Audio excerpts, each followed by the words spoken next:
Programme night addition में हम आपको खुशामदीद कहते हैं। नाजरीन, फॉरेन फंडिंग केस का मामला हुकूमत और अपोजिशन के दरमियान अब एक शिद्दत इख्तियार कर चुका है। हुकूमत और अपोजिशन दोनों ही एक दूसरे पर ममनुआ ज़राए से फ़ंड्स वसूल करने के इल्ज़ामात लगा रहे हैं। आज PDM की स्टीयरिंग कमेटी के इजलास के बाद मौलाना फजलुर रहमान ने मरियम नवाज़ के हमरा मीडिया नुमाइंदों से बात करते हुए कल इस्लामाबाद में इलेक्शन कमीशन ऑफ पाकिस्तान के दफ्तर के बाहर एहतजाज का ऐलान करते हुए कहा कि फ़ॉरेन फंडिंग केस के मरकज़ी मुल्ज़िम इमरान खान हैं।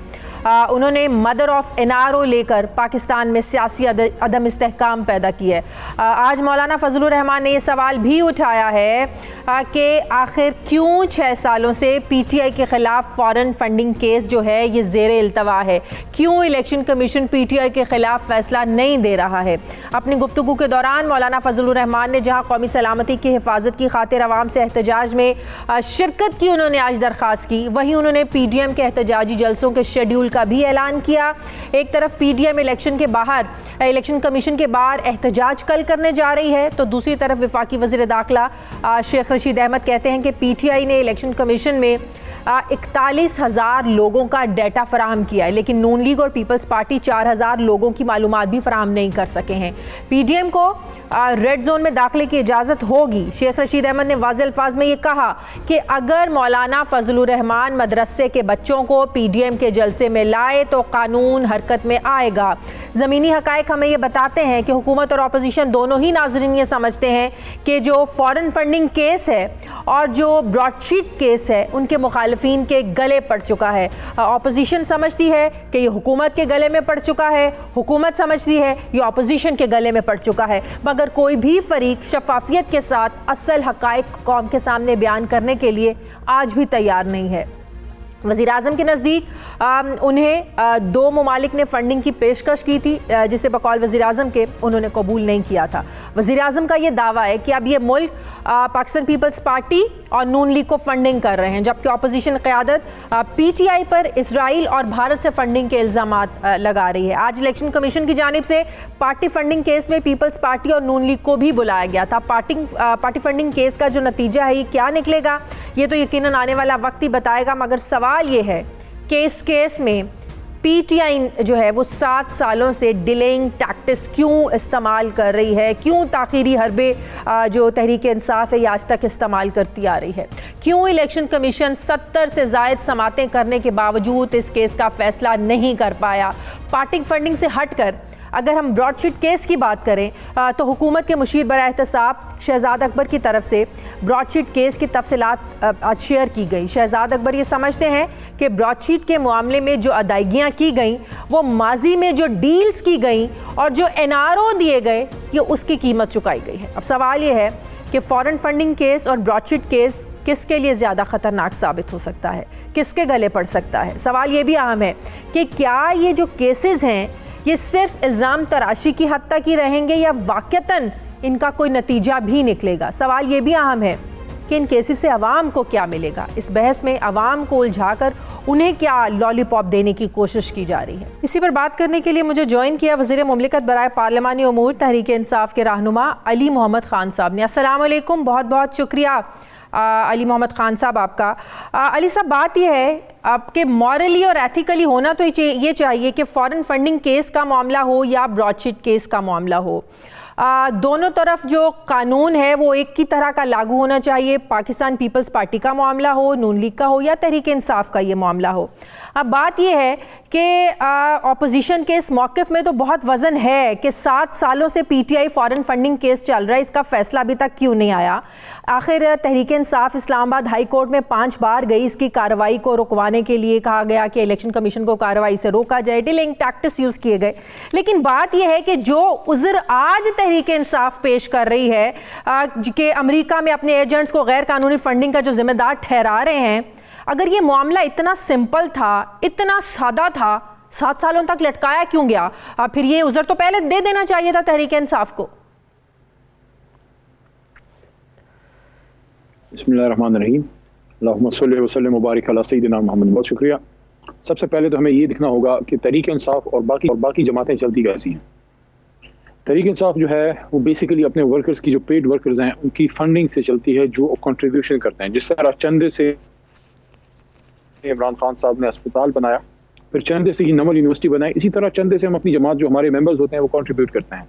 तकरीबन 40,000 लोगों की डिटेल्स जो है हम इलेक्शन कमीशन ऑफ पाकिस्तान में दे चुके। 2-3 पेशियों में मुझे जाने का इत्तेफाक हुआ। वहाँ जो इंटरेस्टिंग डेवलपमेंट जुलाई 2020 से आई है सामने वो ये थी कि हमारे आप क्या कह रहे हैं 40,000 अकाउंट्स की डिटेल शेयर की है ना आप लोगों ने जी, उनमें फॉरेन फंडिंग कितनी है, फॉरेन अकाउंट्स कितने हैं, फॉरेनर्स कितने हैं जिन्होंने वो की है, फंडिंग की है, उसकी भी डिटेल्स हैं? देखिए उसकी डिटेल तो सारी इलेक्शन कमीशन में जमा की जा चुकी हैं 40,000 अकाउंट्स की। हाँ। अब उसमें 40,000 में कितने अकाउंट्स ऐसे हैं जो कि किसी फॉरेन नेशनल ने दी है उसकी इंफॉर्मेशन मेरे पास एग्जैक्ट नहीं है, लेकिन जो असल बात है वो ये है कि जब हमने अपनी डिटेल्स दी उसके बाद हमने इलेक्शन कमीशन में ये पिटिशन जमा की कि बाकी भी जमातें हैं और अब उनकी भी एक जिम्मेदारी बनती है कि जमीयत उलमा इस्लाम, पाकिस्तान पीपल्स पार्टी, मुस्लिम लीग नवाज और ANP और इस तरह की बहुत सी जमातें जो हैं वो भी अपनी डिटेल दें। वहाँ से असल मामला शुरू हुआ क्योंकि वो अपनी डिटेल देना नहीं चाह रहे थे, और अगर वो डिटेल देते सर वो उनके सर पे है, वो उनका काम है देना, लेकिन हम सिर्फ एक दूसरे के सर पर डालकर खुद बरी जिम्मा नहीं हो सकते। वो उनका काम है, वो उनसे सवाल पूछा जाएगा और पूछा जाना चाहिए, लेकिन आपसे जो सवाल है, PTI से जो सवाल है, आपको अपना जवाब देना है, बजाय अपना जवाब देने के हम अगलों से सवाल पूछना शुरू हो जाए। I think it's not fair. नहीं, आप इसको शायद समझी नहीं है। देखें हम अपना जवाब दे चुके हैं, डिटेल हमने दे दी है, अब उन्होंने उस पर फैसला करना है। लेकिन जो साथ में जो इनको लेने के देने पड़ गए वो ये थी कि हमने तो 40,000 डिटेल की मामूली चीज नहीं है कि आप 40,000 पेड अकाउंट्स की डिटेल जो है, ऑडिटेड अकाउंट्स की डिटेल दस्तखत शुदा बादी चेयरमैन ऑफ PTI वो दे दिए। उनकी जो डिटेल आई उसमें ना तो ऑडिट था, अगर ऑडिट था तो क्रेडिबल अदारे से ऑडिट नहीं था, और उसके साथ साथ उनके चेयरमैन या सदर का कोई उस पर दस्तखत नहीं था। अब जो ये प्रेशर बिल्ड करना चाह रहे हैं, बेसिकली प्रेशर इसलिए बिल्ड करना चाह रहे हैं कि पहले उनका ख्याल था कि इस चीज में तहरीक इंसाफ को घेर लेंगे। जब हमने अपनी डिटेल दे दी और हमारी डिटेल देने के बाद जब उनसे हमने मांगी, उनके पास तो है नहीं, अब प्रेशर डालना चाहते हैं इलेक्शन कमीशन ऑफ पाकिस्तान पे कि वो एक NRO ले ले वहां से कि उनसे पूछा ही ना जाए, उनसे सवाल ना हो, सवाल से तरीके इंसाफ से हो, जो अपना जवाब दे चुके हैं अब उनके जवाब की बारी है। इसी को तो कहते हैं उर्दू में कि लेने के देने पड़ गए। देखिए अली मोहम्मद खान साहब, सुप्रीम कोर्ट कहती है कि जो विफाकी हुकूमत होती है ना, फेडरल गवर्नमेंट, वो फॉरेन फंडिंग केस को वो ही इन्वेस्टिगेट करती है, इन्वेस्टिगेशन उसी ने करनी है। तो आप इन्वेस्टिगेट करें इस सारे मामले को, बल्कि ऑपोजिशन तो कहती है भाई आप हमें प्लेटफॉर्म दें, हम लेकर आएँ जो सारी अकबर एस बाबर की जो पिटीशन है जिसमें उन्होंने एक एक चीज़, एक एक अकाउंट का बताया कि किस अकाउंट से कितनी फंडिंग हुई, किस ने की, किस कंपनी ने की, किस मुल्क ने की। तो बकौल विफाकी हुकूमत, बतौर विफाकी हुकूमत आप लोगों का फर्ज बनता है कि ऑपोजिशन को प्लेटफॉर्म दे, बल्कि खुद इन्वेस्टिगेट करवाएं, आप लोगों का काम है सर। नहीं, आपने इस केस को प्रॉपर समझा ही नहीं है, और ये आपके अपने सवाल में आपका जवाब भी मौजूद है, या आपने वो बात की है जो अपोजिशन जो है इस वक्त एक नैरेटिव बिल्ड करने की कोशिश कर रही है। हम क्यों उनको प्लेटफॉर्म दें? हमारे तरीके इंसाफ के ऊपर जो केस किया गया हमने खुद तो नहीं किया, ये बेसिकली केस फॉरेन फंडिंग का बनता ही नहीं। आप प्लीज इसको समझिए कि इलेक्शन कमीशन के पास जो है इख्तियार होता है कि अगर किसी जमात में बाहर से फंडिंग आती है, अब उसमें किसी भी जमात देने का इख्तियार सुप्रीम कोर्ट को फेडरल गवर्नमेंट ने भेजना होता है, हुकूमत ने भेजना होता है। तो यही तो ऑपोजिशन कह रही है कि हुकूमत में आप लोग हैं, तो आप लोग तो करूं अगर आप मुझे इजाजत दे दें। जी जी। असल में केस ये है कि इनको पहले समझ नहीं आई, इलेक्शन कमीशन में हमारे खिलाफ चले गए। इनको जब पता लगा, इनके पास तकरीबन 150 से 200 दिन मौजूद थे अपनी हुकूमतों के, हाँ। कि अगर ये समझते थे मुस्लिम लीग नून वाले कि हमारा फॉरेन फंडिंग का केस है, तो उस वक्त की फेडरल गवर्नमेंट को पिटीशन करना चाहिए था, सुप्रीम कोर्ट चले जाते रेफरेंस लेके। वो इसलिए नहीं गए कि उनको पता था कि फॉरेन फंडिंग का केस नहीं है, क्योंकि सुप्रीम कोर्ट ने 5 मिनट में जो है पहली पेशी में इनका केस बाहर फेंक देना था। तो सर अगर ये फॉरेन फंडिंग का केस नहीं है, 7 सालों से लटका क्यों है? फिर तो उसको पहले क्लियर हो जाना चाहिए था, हल हो जाना चाहिए था। यही तो मेरा पहला सवाल था। अगर इतना ही सादा मामला था तो इसको तो खत्म हो जाना चाहिए था, फिर क्लीन चिट मिल जानी चाहिए थी तहरीक इंसाफ को। हमारी तरफ से तो क्लियर है, क्योंकि 40,000 अकाउंट्स की डिटेल देना जो है वो एक लंबा काम होता है। फिर आपको पता है वोकला जब एक केस में आते हैं तो वो लीगल पॉइंट्स पे, टेक्निकल ग्राउंड्स पे मुख्तलिफ अदालतों में जाते रहते हैं, लेकिन 40,000 अकाउंट्स के ऑडिटेड डिटेल देने में वक्त लगता है। वो हमने दे दिए, अब तो इलेक्शन कमीशन की मर्जी है कब वो उस पर फैसला करते हैं। असल मसला अब अपोजिशन की जमातों का है, जिनको लेने के देने पड़ गए, क्योंकि अब हमारे बाद उनसे जो मांगा है डिटेल वो अब देने के लिए तैयार नहीं है, और उनको ये पता है कि अगर वो अकाउंट्स की डिटेल नहीं देंगे तो वो सवाल जो हमसे हो रहा था उन पे उल्टा पड़ गए। इस वजह से वो इलेक्शन कमीशन के खिलाफ एहतजाज कर रहे हैं। एहतजाज इस पे नहीं है कि पीटीआई केस में फैसला क्यों नहीं आ रहा, वो तो आ जाएगा, हमने डिटेल दे दी है। हमने उसमें जो पिटीशन डाली थी कि हमने तो दे दिया, अब उनसे भी पूछें, अब वो अपना जवाब देने के लिए तैयार नहीं है। तो वो आपका क्या मतलब है, क्यों फिर एहतजाज कर रहे हैं? प्रेशराइज करने के लिए कि हमसे सवाल ना पूछे, हम जवाब नहीं दे सकते? मैं आपको अर्ज करता हूँ कि एहतजाज वहाँ बंदा वहाँ करता है जहाँ बात ना सुनी जाए। आपके वकला इलेक्शन कमीशन के अंदर आके केस करते हैं, वहाँ पे आप रोज पेश होते हैं और आप बार एहतजाज करें, या तो आप एहतजाज तब करें जब इलेक्शन कमीशन आपकी बात ना सुने। हाँ। या इलेक्शन कमीशन ने आपसे कोई ज्यादती की है, आपसे पूछ के कि आप भी अपनी डिटेल दे दें। मत भूलें कि इलेक्शन कमीशन ने अपने आप से नहीं पूछा इनसे, हमारी पिटीशन डालने के बाद इनसे सवाल हो रहा है कि ये तो जमात ने 40,000 दे दिए हैं, उनको हम देख लेंगे कितने अकाउंट डिटेल सही है कितने गलत है। 40,000 बहुत बड़ी डिटेल है, आप भी तो मेहरबानी करें ना। 4 बार पीपल्स पार्टी हुकूमत कर गई, 3 बार नून लीग कर गई, हम जो है पहली बारी हमारी, हमने सारी डिटेल दे दी है। ये तो बताए ना, हमारे तो पेड मेंबर है, एक एक बंदा जो है वो फंड करता है, हमें फख्र है इस पे। हमारी जमात आम लोगों की जमात है जो अपनी जमात में चंदा देते हैं। देखें, बड़ी सादी सी बात है, प्राइम मिनिस्टर साहब को पता है कौन चंदा देता है, कौन फंडिंग करता है। उन्होंने कुछ दिन पहले ही ये बात कही है कि 2 मिडिल ईस्ट के ममालिक हैं जो पीपल्स पार्टी को और नून लीग को फंडिंग कर रहे हैं। उन्होंने नाम तो नहीं बताया। अगर आप लोगों के पास इतनी इन्फॉर्मेशन है, प्राइम मिनिस्टर के पास इतनी मालूमात है, फिर तो इन पर केस करना या इन्वेस्टिगेट करवाना तो मुश्किल काम तो है, होना ही नहीं चाहिए आप लोगों के लिए। आपको तो सब पता है। नहीं, ऐसा नहीं है। देखें, केस हम पे इन्होंने किया, हमने अपनी डिटेल दे दी, साथ में एक दरख्वास्त हमने खुद भी जमा कर दी कि हमने तो दे दी, अब इनसे भी पूछ लें। अब इनको लेने के देने पड़ गए। ना हम इस केस को इलेक्शन कमीशन लेके गए थे, ना हमारा कभी ये प्ली रहा है। हाँ, जब हमसे पूछा गया तो इसलिए हमने मुनासिब जाना कि हमने तो डिटेल दे दी। हमें सिर्फ फख्र है कि ओवरसीज पाकिस्तानी तरीके इंसाफ को सपोर्ट करता है। अब इनसे सवाल होगी, इलेक्शन कमीशन अब इनसे पूछ रहा है जिसका ये जवाब नहीं दे पा रहे, या इनके पास जवाब है नहीं, या देना नहीं चाहते कि भाई तरीके इंसाफ ने तो दे दिया, 40,000 अकाउंट की डिटेल दे दी, मुस्लिम लीग नून बताया तो सही, इनको कौन फंड करता है? फैसला आना बाकी है, फैसला आ जाएगा इंशाल्लाह। और उसमें देखें, और दूसरी चीज, सुप्रीम कोर्ट ऑफ पाकिस्तान जो है उसको इख्तियार होता है किसी भी जमात को कलअदम इख्तियार करने का, कलअदम डिक्लेयर करने का। इस पे जो है और रेफरेंस भेजना वफाकी हुकूमत का काम होता है जनाब, रेफरेंस वफाक ने भेजना होता है। लेकिन केस हमने नहीं किया, केस उन्होंने किया है, इनकी हुकूमत थी। अगर ये समझते थे कि फॉरेन फंडिंग हमारी, फॉरेन फंडिंग का केस है, इनको चाहिए था फिर इलेक्शन कमीशन की बजाय हमारे खिलाफ सुप्रीम कोर्ट जाते, इसलिए नहीं गए। इनको पता था 5 मिनट में जो है पिटीशन बाहर फेंक दी जाएगी, इनको पता था इनके केस में दम नहीं है, इसलिए इलेक्शन कमीशन गए कि किसी तरीके से तरीके इंसाफ को इलेक्शन के मैदान में तो हरा नहीं सकते, इनको टेक्निकल ग्राउंड्स पे आप इन्वेस्टिगेट करवाएं, उसमें भी नाकाम हुए। विफाक की हुकूमत इन्वेस्टिगेट करवाए, रेफरेंस भेजे सुप्रीम कोर्ट में, क्यों नहीं भेजते? जब जरूरत समझेंगे हम करेंगे, लेकिन हम अपने खिलाफ तो कोई नहीं जाता। अगर ये समझते हैं चले जाते हमारे खिलाफ, तो कहते हैं इलेक्शन कमीशन में गए, नहीं इलेक्शन कमीशन में गए, हमने अपने जवाब दे दिया है। ये कोई हो सकता है इस तरह की कोई जमात अपने खिलाफ रेफरेंस से जमा करती फिर हम हुकूमत के खिलाफ, हुकूमत क्यों कर रहे हैं? अगर ये समझते थे कि हम गलत लोग हैं, रेफरेंस हमारे खिलाफ जमा कर देते।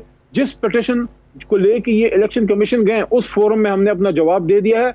अब जवाब देने की इनकी बारी है, इनको अब अपना जवाब देना चाहिए। 40,000 अकाउंट्स की डिटेल हमने दे दी है, ये कम से कम 1,000 अकाउंट्स की डिटेल तो दे दें अपनी।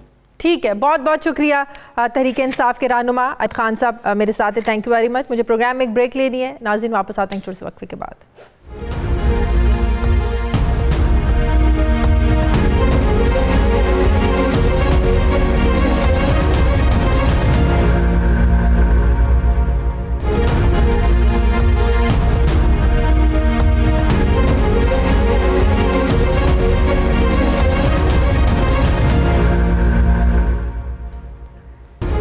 ब्रेक के बाद एक बार फिर से आपको खुशामदीद कहते हैं। मुस्लिम लीग नून के सीनियर रहनुमा राना सनाउल्लाह साहब ने मुझे ज्वाइन किया है टेलीफोन लाइन पे। अस्सलाम वालेकुम, बहुत बहुत शुक्रिया राना साहब आपका।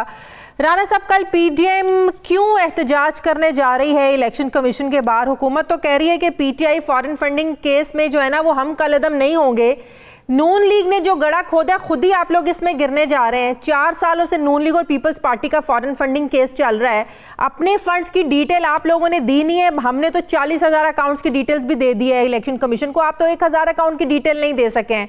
तो वो कह रहे हैं किस मुंह से आप लोग जो है ना ऑपोजिशन हम पे इल्जाम लगा रही है।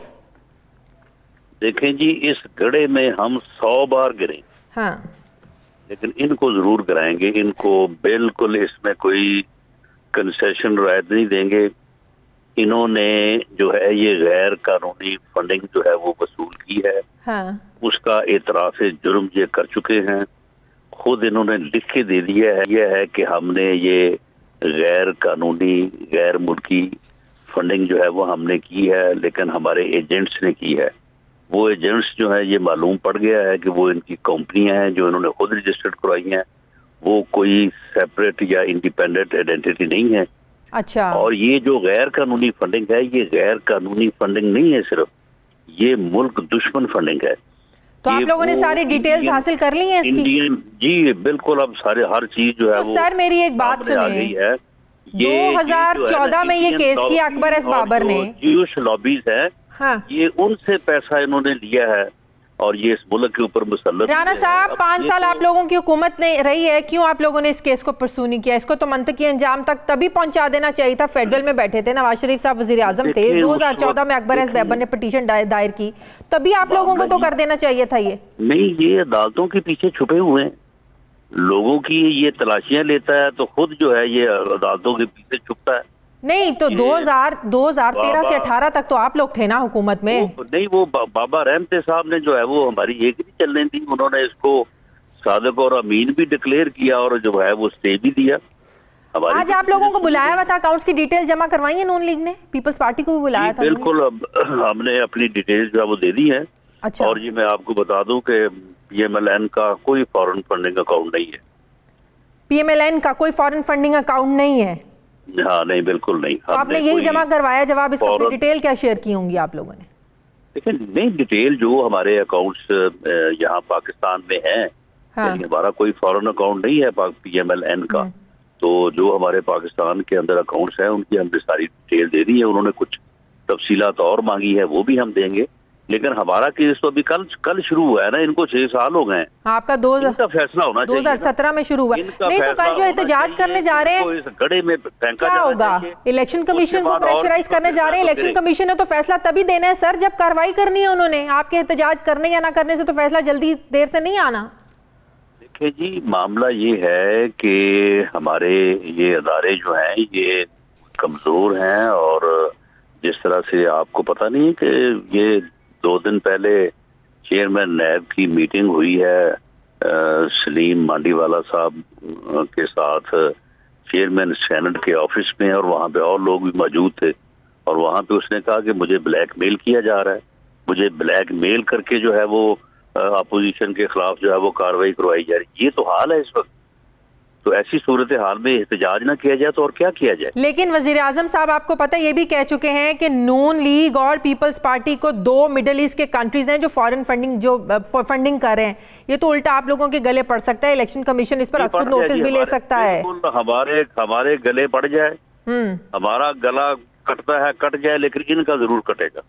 इन्होंने ज्यूश लॉबी से फंडिंग ली है, इन्होंने इंडियन लॉबी से फंडिंग ली है, और ये मुल्क दुश्मन फंडिंग के जरिए सर साबित भी तो हो, सिर्फ इल्जामात लगाने से तो नहीं। साबित तो हो गया, ये तो इकबाल जुर्म कर लिया इन्होंने, साबित और क्या कर रहे हैं? फैसला तो इलेक्शन कमीशन ने देना है। लिख के दे दिया इन्होंने, लिख के दे दिया। वो जो ब्रॉडशीट वाला है उससे कमीशन लेने के चक्कर में जो है वो $17 मिलियन में वो अपना मामला खत्म कर रहा था, उसका 32 मिलियन उन्होंने डिग्री करवा दी है, वो भी मिलके की वो भी सुन लें। वो कहते हैं ये जो NRO के हुए हैं ना माजी में, यूं नहीं वही डील्स का नतीजा है। जून 2000 में ये मुआहदा हुआ ब्रॉडशीट के साथ, दिसंबर में नवाज शरीफ साहब जो है वो मुआहदा करके बाहर चले गए, तो वो उसी का भुगतना पड़ा है आज। वो भी आप पर ही डाल रहे हैं सारा मलबा। नहीं, वो सारा जो है ना वो अपनी चोरी छुपाने के लिए जो ना, वो जैसे होता है ना कि चोर जो है वो खुद को छुपाने के लिए चोर का शोर मचा देता है।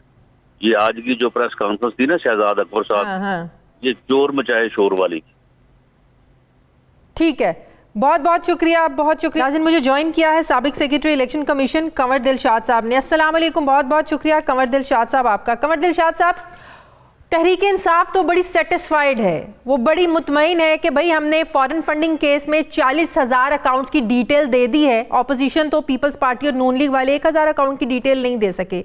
एक तरफ ये मामला है, दूसरी तरफ तहरीक इंसाफ कहती है कि अगर 2 अमरीकी कंपनियां जिनका वो जिक्र कर रहे हैं कि उन्होंने कोई फंड्स अगर गैर कानूनी तौर पर इकट्ठे किए हैं तो इसकी जिम्मेदारी इन कंपनियों का इंतजाम संभालने वाले एजेंट्स पर आयद होती है। मतलब वो खुद को बरीउज़िम्मा समझ रहे हैं इस पर। सर, अगर ये मामला इतना सिंपल था, इतना सादा था, 7 सालों से क्यों लटक रहा है? क्यों ये तहरीक इंसाफ वाले 5 बार फिर इस्लामाबाद हाई कोर्ट गए इलेक्शन कमीशन की कार्रवाई को रुकवाने के लिए, फिर ये 7 साल से सर क्यों लटक रहा है मामला?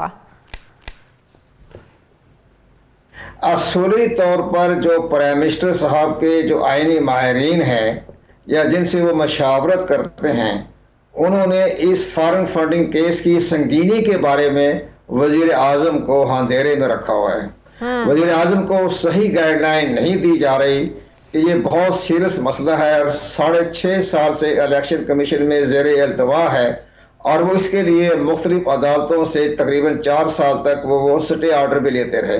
और इलेक्शन कमीशन पाकिस्तान ने ज़ाहिर है उनके तमाम इख्तियारात को इन्होंने सलब पर रखा था हाई कोर्ट की तरफ से, लेकिन जब सुप्रीम कोर्ट ऑफ पाकिस्तान ने इनको एक हदायत जारी की कि इलेक्शन कमीशन पाकिस्तान एक स्क्रूटनी कमेटी बनाए और इनके अलावा भी जो सियासी पार्टियां हैं उनके फंडों की भी जांच पड़ताल करे, उसके सिलसिले में फिर तहरीक इंसाफ के फराह हबीब साहब ने भी अपने पाकिस्तान पीपल पार्टी पार्लियामेंटेरियन और मुस्लिम लीग नवाज के बारे में भी डॉक्यूमेंट्स 2017 में पेश कर दिए। लेकिन उसमें सबसे बड़ी अहम बात यह कि फराह हबीब ने ये नहीं कहा ना कि ये इन्होंने गैर मुल्की फंड से लिए हैं, ममनुआ फंड लिए हैं, उन्होंने दरख्वास्त जमा करवा दी। लेकिन इसके बरक्स अकबर एस बाबर ने इन पर संगीन इल्जामात लगाए और उनका कहना ये था, अब हकीकत तो हमारी स्क्रूटनी कमेटी के पास तमाम शहायद रिकॉर्ड मौजूद है, वो क्या फैसला करते हैं वो 20 जनवरी को मामला सामने आ जाएगा। लेकिन उनका कहना यह है, अकबर एस बाबर का जो 6 साल से कह रहे हैं कि इन्होंने सऊदी अरब, ऑस्ट्रेलिया, दुबई और साथ साथ डेनमार्क, नॉर्वे, तमाम दुनिया की ममालिकों से इन्हें जो अपने फंडिंग जमा करवाई है वो ममनुआ ज़ुमरे में आती है। अब ये कहना, ये तहरीक इंसाफ ने एतराफ़ कर लिया है कि हमारे एजेंट्स ने या हमारी 2 कंपनियों ने उन्होंने ये तमाम फंडिंग जमा कराया था, हमारा उनके मामले में कोई ताल्लुक नहीं है। तो ये तो उन्होंने एतराफ़ कर लिया है कि वाकया कोई ममनुआ फंडिंग आई तो है। इसके कॉन्सिक्वेंसेस क्या हो सकते हैं उसका इस एतराफ़ के बाद?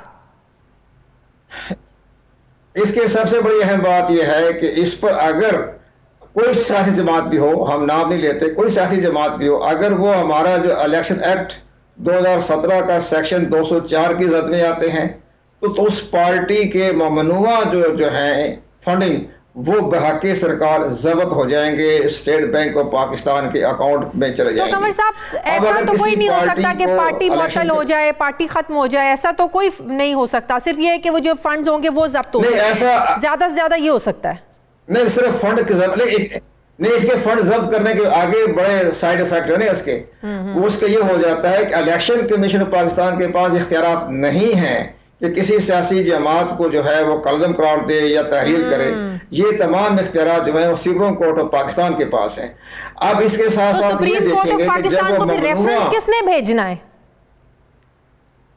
रेफरेंस तो हमारी सियासी जमातें देंगी कि इस पार्टी के ममनुआ जो है वो जब्त कर लिए गए हैं फंडिंग, तो आप इनको इसी तरह इलेक्शन एक्ट 2017 का जो सेक्शन 12C है उसके तहत कार्रवाई की जाए। लेकिन अगर इलेक्शन कमीशन ऑफ पाकिस्तान के पास एक और बड़ा अहम इख्तियार है, वो ये इख्तियार ये है कि उसका जो हमारा जो उसी इलेक्शन एक्ट का 215 है उसमें ये लिखा हुआ है कि अगर कोई सियासी जमात सेक्शन 204 और 210 की जद में आती है तो फिर इलेक्शन कमीशन ऑफ पाकिस्तान उस पार्टी का सिंबल वापस ले सकती है। अच्छा। अब अगर इलेक्शन कमीशन पाकिस्तान चाहे कि आपका ममनुआ, हाँ ये बड़ी अहम बात है, हमारे सारे एंकर भी और तमाम मीडिया ने इस सेक्शन 215 को नजरअंदाज किया हुआ है। 215 में ये इख्तियारात हैं इलेक्शन कमीशन ऑफ पाकिस्तान के पास कि उस पार्टी का सिंबल वापस ले लें। जब पार्टी का कोई जमात का हम नाम नहीं लेते, उस पार्टी का अगर सिंबल वापस लिया जाता है तो उस पार्टी की रजिस्ट्रेशन खत्म हो जाती है। तो ये एक इसके 2 पहलू आते हैं। अगर इलेक्शन कमीशन पाकिस्तान ममनुआ फंड जब्त करने के बाद 204 के मुताबिक इलेक्शन एक्ट की जो 204 के मुताबिक है, प्रोहिबिटेड जो फंड में भी उसके मुताबिक आप कह रहे हैं। लेकिन एक और बड़ी बात भी है ना, हाँ हम इसके मुताबिक एक और बड़ी बात, अब प्राइम मिनिस्टर साहब ने चंद रोज पहले एक सरकारी बयानिया जारी किया, बाकायदा उन्होंने कहा कि पाकिस्तान मुस्लिम लीग नवाज और पाकिस्तान पीपल पार्टी को यही मैं आपने पूछने लगी थी, 2 ममालिक जो है यही मैं पूछने लगी थी, क्या इलेक्शन कमीशन इस पर नोटिस ले सकता है या प्राइम मिनिस्टर कह सकते हैं कि इस पर नोटिस ले, हुकूमत इस पर कह सकती है नोटिस ले इलेक्शन कमीशन को? इलेक्शन कमीशन पाकिस्तान आज खुद नोटिस ले सकता है कि आपने एक प्राइम मिनिस्टर के हैसियत से पाकिस्तान पीपल्स पार्टी और पाकिस्तान मुस्लिम लीग नवाज पर ये कहा है कि ये मिडिल ईस्ट के 2 ममालिक से बाकायदा ये फंडिंग ले रहे हैं, तो आप इस इल्जाम के बारे में इलेक्शन कमीशन पाकिस्तान के पास आके जवाब दाखिल कराएं। अब अगर इन कैमरा मीटिंग कर लें, अब अगर प्राइम मिनिस्टर साहब इन जमातों के तमाम डॉक्यूमेंट्स इन कैमरा दे देते हैं इलेक्शन कमीशन पाकिस्तान को, तो फिर इलेक्शन कमीशन पाकिस्तान जो है वो एक्शन लेने का मजाज है। लेकिन इलेक्शन के बस इतना ही करेगा, वो सिंपल वापस ले लेगा। लेकिन अब सुप्रीम कोर्ट ऑफ पाकिस्तान जो है और हुकूमत पाकिस्तान आर्टिकल 17 के तहत उस पार्टी के खिलाफ reference supreme court of Pakistan को भिजवा सकती है, तो फिर सुप्रीम कोर्ट ऑफ पाकिस्तान के बाद ये इख्तियार आ जाता है कि उस पार्टी को कादम करार दे दिया जाए। तो ये एक बहुत बड़ा, आप समझते हैं फॉरेन फंडिंग केस हुकूमत और ऑपोजिशन दोनों के लिए मुश्किल का जो है ना वो सबब बन सकता है, दोनों इसके उसमें आ सकती हैं, दोनों के लिए। मेरा तीनों पार्टियां जो है, तीनों पार्टी पर तलवार लटक रही है, नाअहलियत की भी और इसके बाद उनके फंडिंग जब्त करने के भी, नाअहलियत किस सूरत में हो सकती है, वापस लेने के बारे में भी। नाअहलियत किस सूरत में हो सकती है कंवर साहब? ये उसी सूरत में हो सकते हैं कि जब इलेक्शन कमीशन ऑफ पाकिस्तान जो अपना फैसला करे सेक्शन 204 और 215 के तहत, लेकिन या हमारी अपोजिशन जो है वो सुप्रीम कोर्ट चली जाए कि जनाब इस पार्टी को जो है इन्होंने जब्त कर लिए गए फंड इनके, तो लिहाजा आप इनके बारे में मजीद एक्शन भी लें। तो काफी एक बड़ा पेचीदा मसला पैदा हो जाएगा तहरीक इंसाफ के लिए भी, या जो जमातें भी आती हैं। लेकिन ऑपोजिशन जो 2017 में इलेक्शन कमीशन के पास गई, फॉरेन फंडिंग फारूक हबीब साहब लेकर गए, जब मुस्लिम लीग नून की हुकूमत थी 2013 से लेकर 2018 तक, 2014 में पटिशन दायर की इलेक्शन कमीशन में अकबर एस बाबर ने, मुस्लिम लीग नून की हुकूमत ने तब इसको परसू क्यों नहीं किया? ये बहरहाल तहरीक इंसाफ के जो फंडिंग का केस 2014 से चल रहा है, लेकिन ज़ाहिर है उस मुस्लिम लीग नवाज ग्रुप को हुकूमत थी, प्राइम मिनिस्टर उनका था उस time, prime minister Nawaz Sharif साहब थे, बाद में खाकान अब्बासी भी आ गए, तो इनको एक्शन लेना चाहिए था। लेकिन उन्होंने कहा जो दरगुजर किया या खामोशी इख्तियार की, उन्होंने ये महसूस किया कि इलेक्शन के पाकिस्तान के पास केस ज़ेर अल्तवा है, ज़ेर समात है, तो उनका रिजल्ट आने थे। उन्होंने इलेक्शन कमीशन ऑफ पाकिस्तान पर रिलाई किया, खुद कोई एक्शन लेने के बारे में आगे वो इसलिए नहीं बढ़े कि एक आईनी इदारे के पास वो केस मौजूद था, तो हुकूमत जो है आईनी इदारे के मामलात में मुदाखलत। आप समझते हैं इलेक्शन कमीशन को फैसला कर देना चाहिए? तहरीक इंसाफ कह रही है 40,000 अकाउंट्स की डिटेल्स भी हमने जमा करवा दी हैं। अब जो 7 सालों से 6.5 सालों से मामला लटक रहा है, अब तो इलेक्शन कमीशन का फैसला आ जाना चाहिए इस पर। इनका फैसला आ जाना चाहिए था। अब 1.5 साल से स्क्रूटनी कमेटी जांच पड़ताल करने में टाइम जाया किया, जिसकी बना उन्हीं की सुस्ती और कोताही की वजह से तो आज अपोजिशन जो है वो कल से अपने इलेक्शन कमीशन पाकिस्तान के पास एहतजाज कर रही है। अगर ये पहले फैसला कर देती तो एहतजाज की नौबत ना आती। इसमें हमारी स्क्रूटनी कमेटी के उनकी भी आती है, कोताही भी आती है उनकी, कोई ज़ाहिर है उनकी वजह से ये सारे मामले जो है आज इलेक्शन कमीशन पाकिस्तान जो है वो हॉट वाटर में आ गया, बाकायदा तनकीद की जद में आ गया, और अपोजिशन भी कल जो है वो एहतजाज कर रही है। इसमें हमारी स्क्रूटनी कमेटी जो है उन्होंने भी दानिशमंदी का मुजाहरा नहीं किया और फैसला 1.5 साल रोके रखा, तारीखें पड़ती रही, वो फैसला कर देना चाहिए था। सही, बहुत बहुत शुक्रिया साबिक सेक्रेटरी इलेक्शन कमीशन कंवर साहब मेरे साथ हैं। मुझे प्रोग्राम में एक ब्रेक लेनी है, नाज़रीन वापस आते हैं एक छोटे से वक्फे के बाद।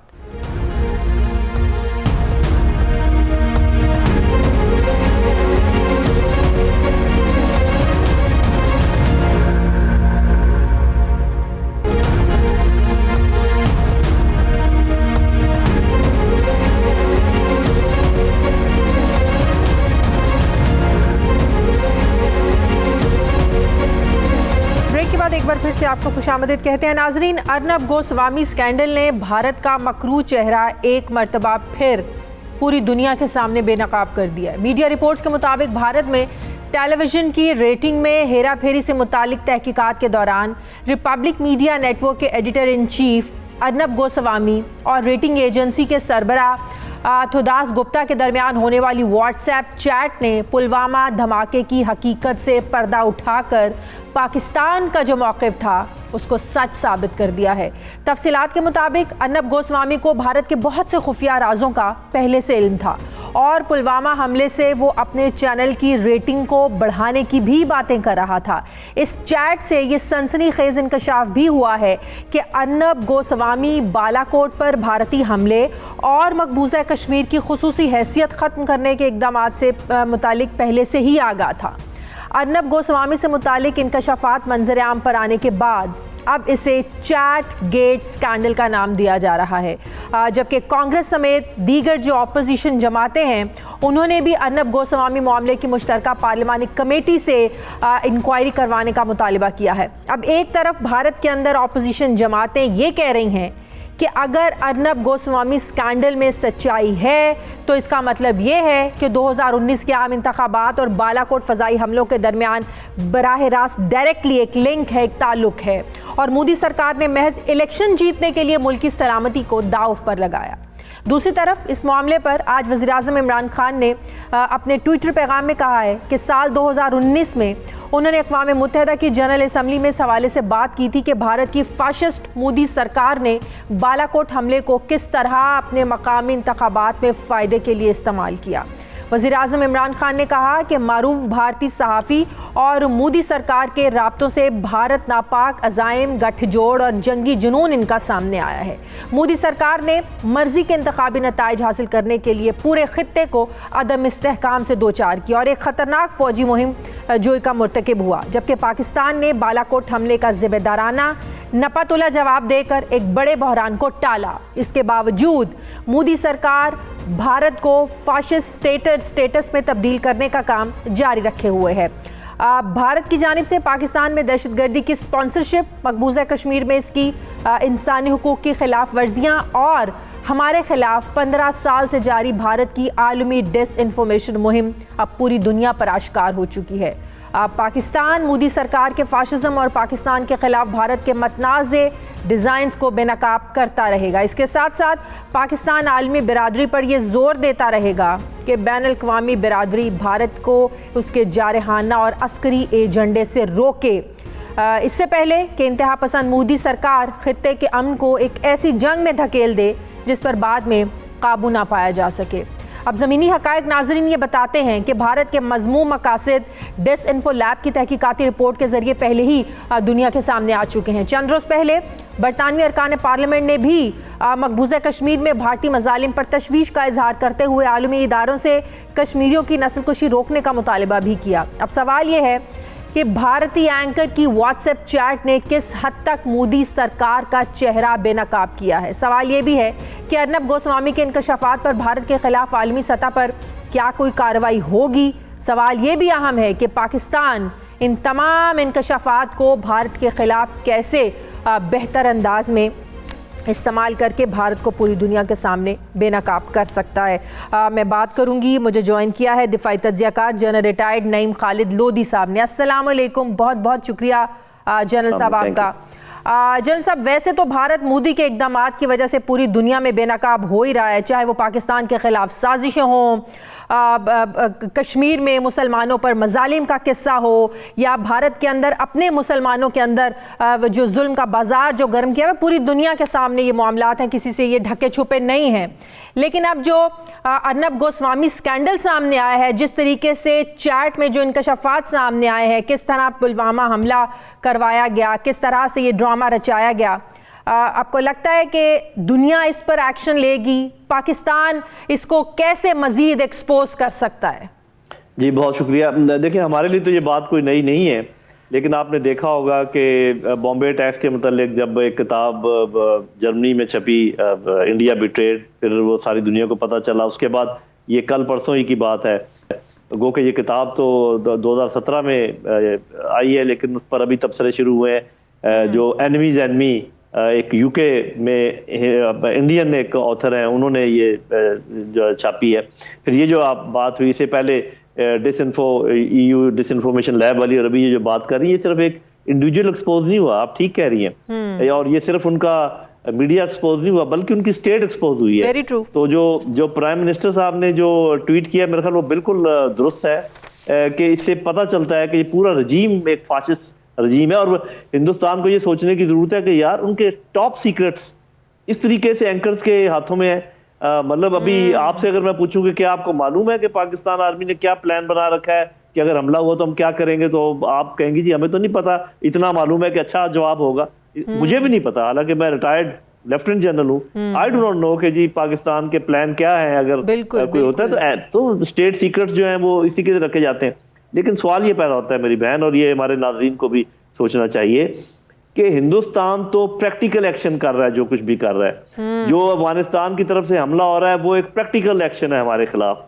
जो आजाद कश्मीर के बॉर्डर पे हमले हो रहे हैं वो प्रैक्टिकली हमारे लोगों को शहीद कर रहे हैं, और जो कुछ हमारे वो बहन भाइयों के साथ मकबूजा अब तो साबित हो गया ये अपने लोगों को भी मार रहे हैं। अब 40 जो भारतीय फौजी मरे, हलाक हुए, क्या उनके खानदान मोदी सरकार से उनके खून का जवाब नहीं मांगेंगे? किसके सर पर है 40 भारतीय फौजियों का खून? अब तो हमें जो कुछ हम डिप्लोमेसी के मैदान में कर रहे हैं, ये करने के अलावा मेरा ख्याल है कि हमें जो हिंदुस्तान की सिविल सोसाइटी है जिसमें सेन वॉइसेस उठ रही हैं, आपको पता है वहाँ की कुछ पॉलिटिकल जमातें भी इस बात का सवाल उठा रही है, जैसे अभी आपने अपने इंट्रो में कहा, हमें भी रीइंफोर्स करना चाहिए और उनको एनकरेज करना चाहिए और उनके साथ मिलना चाहिए कि जी आप सही कह रहे हैं कि हम ये पूरे खित्ते के लिए, क्योंकि प्रॉब्लम सिर्फ पाकिस्तान के लिए नहीं है, ये प्रॉब्लम खित्ते के लिए क्रिएट हो रहा है, और ये प्रॉब्लम खित्ते का प्रॉब्लम वर्ल्ड प्रॉब्लम बन सकता है।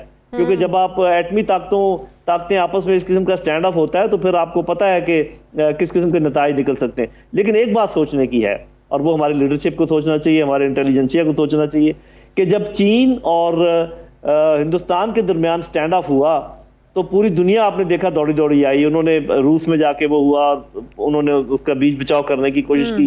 हमारे केस में ऐसा क्यों नहीं होता, ये एक सवाल है जो कि पूछा जा सकता है। क्या वजह है इसकी सर? हाँ जी, क्या वजह है? तो मैं अपनी थ्योरी दे देता हूँ और इसमें मैं इंसिस्ट नहीं करता कि ये बात दुरुस्त है। पहली बात तो ये है कि देखिए जब दो एटमी ताकतें हों और दोनों में एग्रेसिवनेस हो तो फिर दुनिया का माथा ठनकता है, फिर वो परेशान होते हैं कि भी। लेकिन जब एक तरफ अग्रेशन हो, दूसरी तरफ डिफेंसिव एटीट्यूड हो, तो दुनिया चैन की नींद सोती है। उनको पता है कि भी दूसरी तरफ से जब तक इतना ऑफेंसिव एटीट्यूड नहीं आता, अग्रेसिव एटीट्यूड नहीं आता, या कुछ नहीं होने का। अब मेरी बात जो मैंने कही है इन बिटवीन द लाइंस मैंने क्लियरली बता दिया है। बिल्कुल, बिल्कुल। तो जब तक देखिए मैं एक बात कहा करता हूं और उस पर मैं कायम हूं, और कोई अगर इसको काटता है तो बात कोई मुझे बताए लॉजिकली, क्या हमें वो सब कुछ करने का हक हासिल नहीं है जो हिंदुस्तान हमारे साथ कर रहा है? बिल्कुल। और वो जो कुछ कर रहा है क्या हमें मालूम नहीं है? तो लेकिन हमारे यहाँ बहुत से लोगों का इस पर जवाब ये होता है कि आप मुल्क को अब जंग की तरफ धकेल दें, अब जंगें तो नहीं लड़ी जाएंगी, अब मामलात तो मुज़ाकरात से ही हल होते हैं। हमारे यहाँ बहुत से लोग ये जवाब देते हैं सर। जी ये बात दुरुस्त है कि जंग तो नहीं लड़ी जाती जबकि आप हालत जंग में ना हो। आपका क्या ख्याल है कि जो 11,000 शहीद हुए, उससे पहले जो 13 रेंजर्स के लोग, FC के लोग शहीद हुए, और जंग किसको कहते हैं? जो हमारे सिविलियन शहीद होते हैं आजाद कश्मीर के बॉर्डर पे, तो जंग की डेफिनेशन क्या है? जंग इसी को कहते हैं कि जब आपका दुश्मन आपका खून बहाना शुरू कर दे, दैट इज वॉर। तो आप ये कहना कि जी क्या हम जंग शुरू कर दें? अरे भाई जंग तो शुरू है, हम तो जंगी हालत में हैं। जब अब जंग का जवाब अमन से दें, हम गुड बॉय बनने के लिए दुनिया हमें ये क्या कहेगी? दुनिया क्या कहेगी? जब भारत इस हद तक जनरल साहब एक्सपोज हो रहा है, अपने ही लोगों को मार रहा है, जो पुलवामा हमले में 40 भारतीय फौजी मरे इनके, इस पर दुनिया आपको क्या लगता है कि अब जो इंडिया की एक बड़ी मंडी है, एक बड़ी मैशियत है, एक बड़ी मार्केट है, क्या सिर्फ हमें हमेशा एक ही जवाब मिलता रहेगा कि अपने ज़ाती ताल्लुकात, ज़ाती मफादात की खातिर दुनिया जो है ना वो भारत के सामने आंखें नहीं खोल सकती? देखिए जी, बात यह है कि अगर तो किसी के गलत इक़दामात की वजह से दुनिया कोई स्टैंड लेती तो दुनिया इसराइल के खिलाफ स्टैंड लेती। Very true. जब बहुत सारी कोलिशन फोर्सेस चढ़ दौड़ी सीरिया के ऊपर तो दुनिया वहां पे स्टैंड लेती। जब बमबारी शुरू कर दी गई यमन के ऊपर तो दुनिया वहां पे स्टैंड लेती है। जब अफगानिस्तान जैसे गरीब मुल्क के ऊपर इतनी बड़ी बड़ी फौजें चढ़ दौड़ी तो दुनिया वहां पे स्टैंड लेती। तो मेरी बहन, दुनिया कोई स्टैंड नहीं लेगी। दुनिया क्या स्टैंड लेगी जब मुस्लिम ममालिक जो है ना वो इसराइल को ही तस्लीम करना शुरू हो जाएंगे? तो कौन बोलेगा इसराइल के मजालिम के खिलाफ? वो एक बात है। तो मेरी इल्तिजा ये है कि अगर आपने अपने आप को बचाना है, अगर आपने अपने कश्मीरी बहन भाइयों की मदद करनी है, तो ये आपको अपने जोरे बाजू के ऊपर इन्हिसार करना पड़ेगा। ये नहीं हो सकता कि एक एंटिटी आपको थप्पड़ मार रही है और आप जाके पड़ोसियों को बता रहे हैं और मोहल्ले को बता रहे हैं कि ये देखो ये मुझे मार रहा है, वो आके आपका बदला लेंगे। आज तक ना ऐसा हुआ है ना ऐसा होगा। अगर मेरी ये थ्योरी समझ में किसी के आ जाती है तो ठीक है, नहीं आती तो काम तो चल ही रहा है। सर, लास्ट क्वेश्चन, क्या अर्नब गोस्वामी स्कैंडल जो है, आप समझते हैं कि आने वाली जो भारत की इंतखाबी सियासत होगी इसको भी बदल सकता है ये, जिस तरह भारत? बात ये है कि जो आजकल जब इंतखाबात होते हैं, और ये बात मैंने नहीं कही, ये बहुत सारे और जो सोशल साइंटिस्ट हैं उन्होंने कही है, वो जो इंतखाबात जीतने वाले जहाँ भी जमहूरियत है, अक्सर जगहों पर ऐसा हो रहा है आजकल कि ये किसी लॉजिक की बुनियाद पर नहीं जीते जा रहे, ये रिटोरिक की बुनियाद पे जीते जा रहे हैं इंतखाबात। चाहे आप अमेरिका देख लें, चाहे आप यूके देख लें, चाहे आप भारत देख लें, चाहे आप और भी ईस्टर्न कुछ ऐसे कंट्रीज हैं जहाँ पर ऐसे कंट्रीज भी हैं जहाँ पर मस्खरा, जो नॉन मस्खरा जो कि फिल्मों में काम करता था, वो उनका वो हेड बन गया है। तो बात ये है, मेरा तो ये ख्याल है कि अगर उन्होंने इस किस्म का रवैया रखा तो बीजेपी और मशहूर हो जाएगी एक्सट्रीमिस्ट हिंदुओं में, और एक्सट्रीमिस्ट हिंदू वहां पर काफी पाए जाते हैं। तो ये सोचना कि इस एक्सपोजर की वजह से उनको कोई नुकसान होगा, पहले भी जब उन्होंने पुलवामा वाला किया तो उनको फायदा हुआ कि नुकसान हुआ, हालांकि सबको पता था कि क्या हुआ।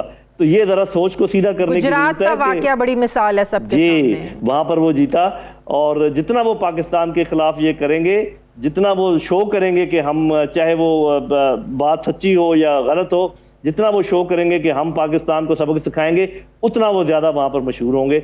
ये बात सोचने की, इसीलिए मैं कह रहा हूँ कि उनकी सिविल सोसाइटी पर भी हमें काम करना चाहिए, उनके साथ हमें इंटरेक्ट करना चाहिए। ऐसे सिर्फ बातें करना काफी नहीं होगा। बहुत शुक्रिया दिफाई तजिया का। जनरल टाइम खालिद लोधी साहब मेरे साथ हैं। मुझे प्रोग्राम में एक ब्रेक लेनी है नाज़रीन, वापस आते हैं एक छोटे से वक्फे के बाद।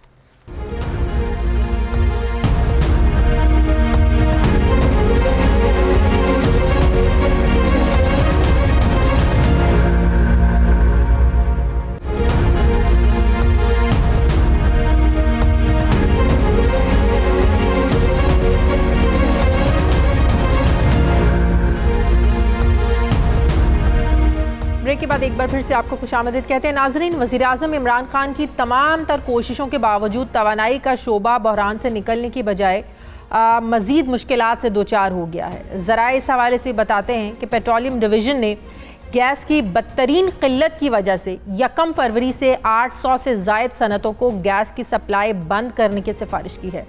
दूसरी तरफ अगले महीने फरवरी में 3 आलमी कंपनियों ने LNG फराहम करने से भी इनकार कर दिया है। नाइट एडिशन को मौसूल होने वाली दस्तावेज़ात के मुताबिक वजारत बहरी उमूर ने हैरान कुन तौर पर पेट्रोलियम डिवीज़न को तवानाई बहरान के खात्मे में एक बड़ी रुकावट करार दिया है। ज़राए कहते हैं कि पेट्रोलियम डिवीज़न की रुकावटों की वजह से ही LNG टर्मिनल्स की तामीर मुमकिन नहीं हो सकी है, और पहले सस्ती मुल्की गैस में रुकावटें खड़ी की गई, और अब आलमी कंपनियां जो हैं ये महंगे दाम पर भी LNG सप्लाई करने को तैयार नहीं है। ज़राए के मुताबिक पेट्रोलियम डिवीज़न की काविशों को गुज़श्ता हफ्ते एक और बड़ा धचका लगा है। मुल्की तेल और गैस की तलाश के लिए 20 ब्लॉक्स के लिए मुसाबकती बिडिंग में किसी भी एक आलमी कंपनी ने शिरकत नहीं की, और ऐसा मुल्क की तारीख में पहली बार हुआ है। ज़राए के मुताबिक 20 में से 15 ब्लॉक्स के लिए मुल्की कंपनियों ने हासिल किए, जबकि 5 ब्लॉक्स कंपनियों की राह तकते रह गए। सवाल यह है कि आलमी और मुल्की कंपनियों ने ऐसा रिस्पॉन्स क्यों दिया पेट्रोलियम डिवीज़न को, और क्या पाकिस्तान मुकम्मल तौर पर महंगी तरीन दरामदी तवानाई पर इन्हिसार करने का इन हालात में मुतहम्मिल हो सकता है? इस पर मैं बात करूंगी इस्लामाबाद के ब्यूरो चीफ सुहेल भट्टी से। सुहेल, सबसे पहले तो ये बताइएगा कि क्यों आलमी कंपनियों ने महंगी LNG भी पाकिस्तान को देने से इनकार कर दिया है, क्या वजह है इसकी? शाजी, उसकी वजह यह है कि हमने मुकर्रर वक्त के ऊपर जो हमें ऑर्डर्स करने चाहिए थे, एक वक्त था 6-7 माह कबल हमें अपनी मुल्की गैस की तलब को पेश नज़र रखते हुए हमें जो एग्रीमेंट्स करने चाहिए थे, जो हमें कार्गोज बुक करने चाहिए थे, हमने नहीं किए। उस वक्त जाके हमने ये इनिशिएटिव लिया जब पूरी दुनिया के अंदर गैस की डिमांड हिस्टोरिकली एक हाई स्टेज पर है। उस वक्त हर वो कंपनी जिसको जहां से शॉर्ट टर्म के अंदर ज्यादा से ज्यादा प्रॉफिट मिलता है, वो अपनी पिछली कमिटमेंट को खत्म करके मामूली जुर्माना अदा करके वो अगली डेस्टिनेशन पर चली जाती है। इस वक्त बहुत क्रिटिकल सिचुएशन है। प्राइम मिनिस्टर का बहुत फोकस था तवानाई के शोबे के अंदर और बिलखसूस नदीम बाबर साहब को ये टास्क दिया गया था कोई शोबे के अंदर बेहतरी लाएं, इस्लाहात लाएं, लेकिन बदकिस्मती के साथ जो हमारी अप्रोच थी वो तब्दील नहीं हो सकी। हमने इंडिजिनस रिसोर्सेज को डेलिबरेटली डिस्करेज किया। जहां अपने मुल्की तेल और गैस की पैदावार को इजाफा करना था और जो पहले से डिस्कवर्ड हमारी गैस है उसका हमने ऑप्टिमम यूटिलाइजेशन करनी थी, बदकिस्मती से हम नहीं कर पाए। हमारे सरकारी अफसरान और सरकारी कंपनियों बिलखसूस सुई सदर्न कंपनी के जो आला हुकाम थे उनकी हठधर्मियों की वजह से इस वक्त पाकिस्तान को बदतरीन गैस की किल्लत का सामना है, जिसकी वजह से मजबूरन मुल्की तारीख में पहली मरतबा 800 से जायद मुख्तलिफ इंडस्ट्रियल यूनिट्स को जो कि बिजली पर गैस पैदा करते हैं, अब हुकूमत ने हाथ खड़े कर दिए कि हम उनको गैस फराहम नहीं कर सकते। बहुत क्रिटिकल सिचुएशन है। अगरचे कि इस फैसले को कैबिनेट की कमेटी एनर्जी से मंजूरी लेने के लिए चंद दिन दरकार होंगे, लेकिन पेट्रोलियम डिवीजन बाज़ाब्ता अपनी समरी अरसाल कर चुकी है। शायद ये बड़ा अलमिया है कि वो गैस, वो सस्ती तरीन गैस जिसको हम कह सकते हैं कि $3.5 फी MMBTU की गैस है, पाकिस्तान की मुल्की गैस है, मुल्की कंपनियों ने वो गैस पैदा की। हमने उनकी राह में हर रुकावट खड़ी की कि ये गैस सिस्टम में शामिल हो, सिस्टम में शामिल हो जाए तो इनको डिस्करेज करें, इन पर जुर्माने आयद करें, इनको अदायगियां ना करें कि ये कंपनी गैस ना दे। अल्टीमेटली पाकिस्तान के अंदर मौजूद मखसूस लॉबी ने LNG की राह हमवार की, वो LNG जिसके ऊपर पाकिस्तान का कंट्रोल नहीं है, महंगी होने के बावजूद भी आज वो भी अब मिल रही है। एक बात बताएं, अब 800 से जायद सनतों को गैस की सप्लाई अगर बंद हो गई, जाहिर है फिर प्रोडक्शन नहीं होगी, पैदावार नहीं होगी। फिर जो हम पिछले दिनों मतलब कि पिछले 2-4 महीनों से जो हुकूमत बड़ा खुश हो रही है कि जो हमारा ट्रेड डेफिसिट है वो कम हो गया है, इंपोर्ट एक्सपोर्ट में जो एक गैप था वो कम हो गया है, तो फिर तो हम फिर उसी सिचुएशन पर जाकर खड़े हो जाएंगे। जाहिर है सनतों को आप गैस नहीं देंगे, पैदावार नहीं होगी, तो कैसे आप जो है ना वो जो ऑर्डर्स हैं वो तैयार करेंगे दुनिया के लिए?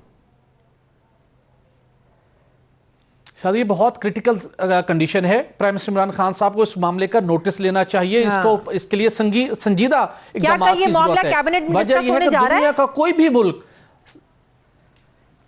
जी कल ये मामला किसी न किसी तरीके से, आज भी ये मामला कैबिनेट कमेटी ऑन एनर्जी के अंडर कंसिडरेशन रहा, बहुत परेशान है, लेकिन कोई वे आउट उनके पास नहीं आ रहा। वे आउट मौजूद है क्योंकि कोई भी मुल्क सस्ती तरीन तवानाई के बगैर अपनी तरक्की नहीं हासिल कर सकता, वो कसीर ज़र मुबादला नहीं कमा सकता। प्राइम मिनिस्टर को इस बात का नोटिस लेना चाहिए कि वो गैस जो तकरीबन करोड़ों क्यूबिक फीट इस वक्त सिस्टम पर मौजूद है, सुई सदर्न कंपनी वो क्यों सिस्टम में शामिल नहीं करने दे रही है? इसको कैसे डिफेंड करती है? गैस जो $3-3.5 है ले रही है कि उनकी गलत पॉलिसियों की वजह से आज ये सब कुछ बहुत हैरानकुन है। शाजी नदीम बाबर साहब, उमर अयूब साहब, सेक्रेटरी पेट्रोलियम की गैस कंपनी बात मानने को तैयार नहीं है। $13 की LNG हम खरीदने के लिए तैयार हैं, सब उसको फैसिलिटेट करेंगे। जो $3.5 की मुल्की गैस है उसमें रुकावटें खड़े करेगी। अगर हमने मुल्की गैस की पैदावार को बढ़ाना है और जो गैस सिस्टम में डिस्कवर्ड है उसको सिस्टम में शामिल करना है तो हमें अपनी पाकिस्तानी कंपनियों को सपोर्ट करना होगा, उन्हें इंकरेज करना होगा। जिसकी वाज़ेह मिसाल मुल्की तारीख में पहली मरतबा नए ऑयल एंड गैस के ब्लॉक्स की बिडिंग करवाई गई। आप सुनकर हैरान होंगी, एक भी आलमी कंपनी ने उसके अंदर दिलचस्पी का इजहार नहीं किया। पाकिस्तान की मुल्की कंपनियों ने 15 ब्लॉक्स के लाइसेंस की बिडिंग विन की है, 5 ब्लॉक्स के अंदर इंटरेस्ट ही नहीं आया। ये वो सिनेरियो है पाकिस्तान की तारीख में पहली मरतबा कि अब गैर मुल्की कंपनी पाकिस्तान में काम करने को तैयार नहीं है। हमारे सरकारी अफसरान और सरकारी कंपनियों की रवैयों की वजह से हम अदायगियां नहीं करते, बिला वजह जुर्माने आयद करते हैं। पेट्रोलियम डिवीजन ने खत लिखा सुई सदर्न को कि आप इस मसले का ये हल कीजिए, थर्ड पार्टी सालिस मुकर्रर कीजिए। वो कोई किसी की बात को मानने को तैयार नहीं है। जब आप अफसरान बेलगाम होकर काम करेंगे फिर ना मुल्कियां कंपनी काम करने की पोजीशन में होगी, गैस बहरान होगा और महंगी दुनिया की गैस भी कोई पाकिस्तान को देने को तैयार नहीं होगा। बहुत बहुत शुक्रिया। इस्लामाबाद के ब्यूरो चीफ इकबाल भट्टी हमारे साथ थे। नाज़रीन, हमारे प्रोग्राम का वक्त खत्म हो गया। प्रोग्राम के लिए आप हमें फीडबैक ज़रूर दीजिएगा, अपना ख्याल रखिएगा। मुझे इजाज़त दीजिए, मेरी आपसे मुलाकात होगी कल। अल्लाह हाफिज़।